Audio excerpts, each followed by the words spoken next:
মা, পিৎজা খাবো। পিৎজাই খেতে হবে, অন্য কিছু দেই? না মা, পিৎজাই খাবো। নিশ্চয়ই তোমাদের ঘরেও এরকম পিৎজা লাভার আছে, কিন্তু সব সময় তার বাইরে থেকে কিনা সম্ভব হয় না। আর তাছাড়া সত্যি কথা বলতে কি, একটা ভালো মানের পিৎজার দাম অনেক বেশি।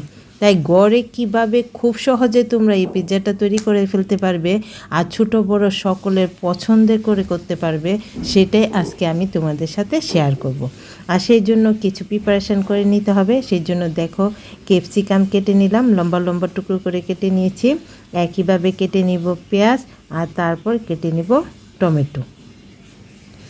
পেঁয়াজ, ক্যাপসিকাম, টমেটো এগুলো কাটা হয়ে গেলে আরও একটি উপাদান তৈরি করে নিব। আর প্রথমে বলেছি আমি খুব সহজে যেভাবে তোমরা ঘরে তৈরি করতে পারবে সেভাবে শেয়ার করব এই ফাঁকিবাজি পিৎজাটা। যদিও এটার নাম ফাঁকিবাজি পিৎজা দিয়েছি, কিন্তু খেতে বিশ্বাস করো দুর্দান্ত স্বাদের হয়। একবার তোমরা বাড়িতে ট্রাই করো, তাহলে বুঝতে পারবে।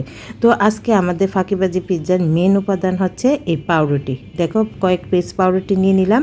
এবার এগুলোকে ছোট ছোট করে টুকরো করে কেটে নিব। আর সাইডের অংশটা ফেলে দেওয়ার কোনোই দরকার নেই, ব্রাউন অংশ সহকারে আমি ছোট ছোট টুকরো করে কেটে নিলাম। পাউরুটি কাটা হয়ে গেল। এবার আমি নিয়ে নিব সসেস, ফ্রোজেন সসেস নিয়েছি। এবার এটাকেও আমি যেভাবে পেঁয়াজ আর ক্যাপসিকামকে লম্বা লম্বা স্লাইস করে কেটে নিয়েছিলাম, ঠিক সেমভাবে কেটে নেব। সবগুলো একইভাবে কেটে নিব, তাহলে দেখতেও সুন্দর লাগবে আর খেতে তো অবশ্যই। তো দেখতেই পাচ্ছ আমি কিভাবে সসেসটা কেটে নিচ্ছি, ঠিক সেমভাবে সবগুলো সসেস কেটে নিব। এবার কেটে নিয়ে মোটামুটি বলতে পারো যে আমাদের কাটাকাটি শেষ। এবার আরেকটা কাজ করে নিব, সেই জন্য নিয়ে নিব একটা মিক্সিং বোল, আর তাতে দিয়ে দিব একটি ডিম। তোমরা চাইলে ডিমের পরিমাণটা আরও বাড়িয়েও দিতে পারো। তো ডিমটা দিয়ে দিলাম। ডিমটা দিয়ে এবার এখানে দিয়ে দিব আমি আগে থেকে জাল করে ঠান্ডা করে রাখা দুধ। এখানে আমি 1 কাপের মতো দুধ দিয়ে দিলাম। তারপর কিছু উপাদান দিয়ে দিব পরিমাণ মতো লবণ, দিয়ে দিব এখানে গোলমরিচ গুঁড়ো, আর তারপর দিয়ে দিব অরিগানো, 1 চামচের মতো অরিগানো দিয়েছি, আর দিয়ে দিলাম 1/2 চামচের মতো চিলি ফ্লেক্স। এবার সবগুলো খুব ভালো করে একটা কাঁটা চামচের সাহায্যে মিশিয়ে নিব। খুব ভালো করে মিশিয়ে নিতে হবে। সবগুলো উপাদান খুব ভালো করে মিশানো হয়ে গেলে আমরা আগে থেকে যে ব্রেডটা স্লাইস করে রেখেছিলাম সেটা দিয়ে দিব। দিয়ে খুব সুন্দর করে এবার ব্রেডের সাথে এই দুধের মিশ্রণটাকে মিশিয়ে নিতে হবে। আর মিশানোর এক পর্যায়ে এখানে আমি দিয়ে দিব 2 চামচের মতো সুজিটা দিলে বাইন্ডিংটা খুব সুন্দর হবে, খেতেও ভালো লাগবে। আর যেহেতু সুজি দিয়েছি, সেহেতু সব কিছু খুব ভালো করে মিশিয়ে নিয়ে তারপর কিন্তু এটাকে একটু স্ট্যান্ডিং টাইমে রেখে দেবো। বেশি না, জাস্ট 10 মিনিটের মতো রেখে দিলে খুব সুন্দর হয়ে যাবে। তো দেখতে পাচ্ছ সুজিটাকেও দিয়ে দিলাম। দিয়ে এবার সবগুলো উপাদান আবারও চামচের সাহায্যে খুব ভালো করে মিশিয়ে নিব।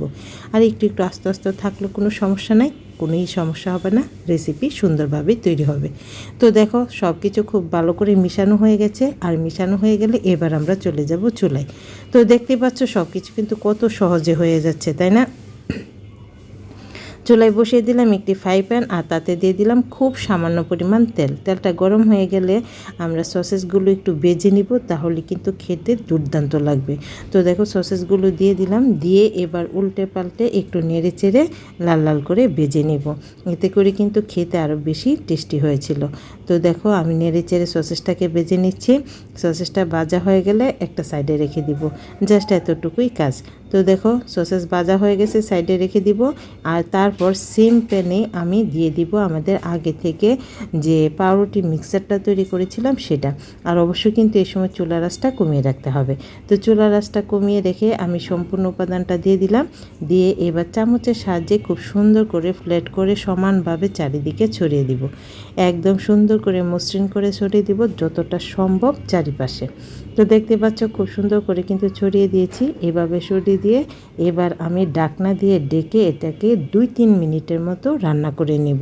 আর নিচের দিকটা যেন পুড়ে না যায়, সেদিকে কিন্তু খেয়াল রাখতে হবে। তো দেখো, 2-3 মিনিট পর বোঝাই যাচ্ছে যে চারিদিকে খুব সুন্দর করে ভাজা হয়ে গেছে। এবার প্লেটের সাহায্যে আমি এটাকে উল্টে দিলাম, উল্টে অপর পাশটাও দিয়ে দিব।